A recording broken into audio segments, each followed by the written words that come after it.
Yan, wala na po kaming madaanan. Sarado na. Nandito po kami sa ilog ng kung anong ilog man ito. Sapa pala. Wala na. Yung isang kasama namin nandun sa taas. Hindi na nakababa. Yan. Ito kami, wala pa kaming almusal, walang tanghalian. Shout out.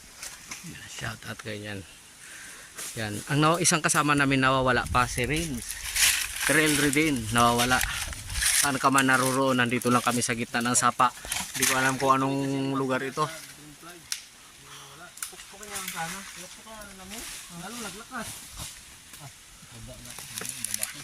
Yan o, laking puno na tumba nung bagyong Odette. Ganda talaga ng kalikasan kung mahalin mo lang. Hindi pa ito nadadaanan ng mga nagsitsin.